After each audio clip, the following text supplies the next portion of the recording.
Hey, here out in the garage with TheEZGZ. Today I want to reveal the mystery of the Jamar shifter box.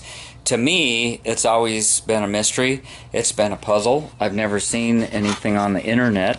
I see them on a lot of cars. There's a lot of cars on Craigslist that you see them highlighted.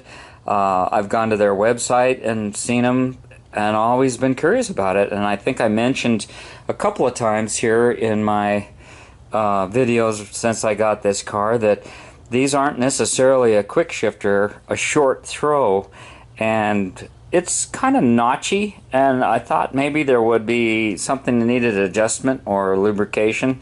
So I decided today was going to be the day that I looked at it closer.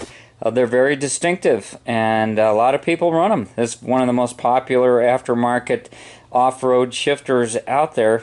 And I've commented in the past how it's not necessarily a short throw shifter for racing, but you definitely know which gear you're in. It's it's more like a stock throw. Yeah, that's what I would call it. I thought it was a steel box. It's chrome plated. I thought it was all contained to keep the sand out. But let's take a closer look. I think it also includes this shift rod kit. I'm not sure. Don't quote me on that. But this looks like part of a kit to me. It comes on back and connects to your transmission.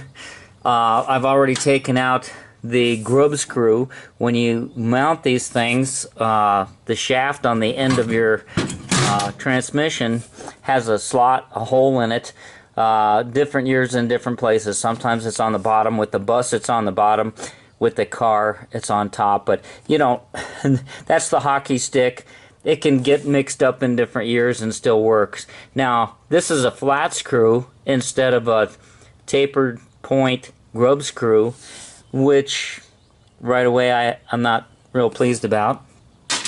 You will always, if this seal isn't in real good shape, they get sloppy as the years go by. They get hard and stuff, and the heat from the transmission.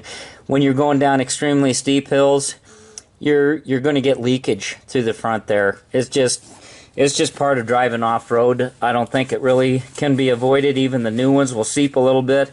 And then farther up on the top, there's a vent hole, so as your transmission gets hot, it can expand.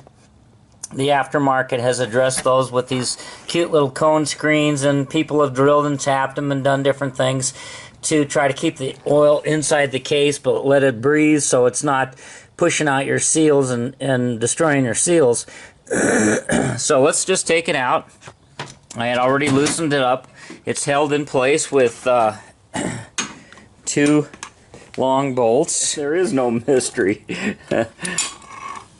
Looking at the bottom, I thought it was enclosed. The bottom's open.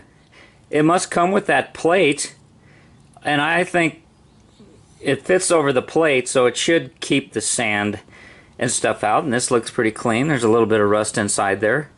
But basically, you just have a ball and a socket.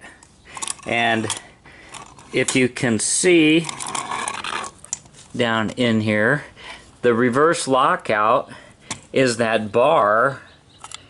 And you see how when I push down on it, it goes up, and there's a flat spot on this which allows you to pick up reverse gear. It's your reverse gear lockout.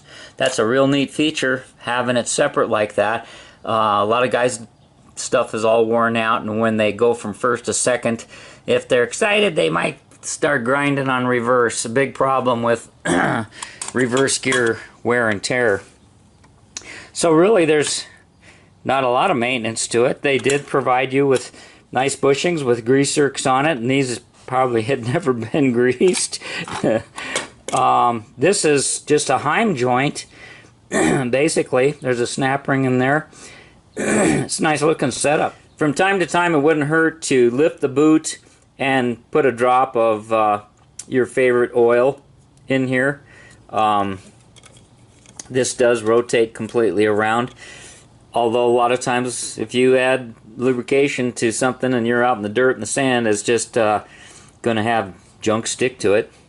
So if you're going to grease these shafts, you want to put the lube on and then wipe it off. So basically that's it. The same procedure as any shifter. When your transmission's in neutral, you want your shifter straight up and down. And they offer you this coupling for adjustment. That's an excellent feature.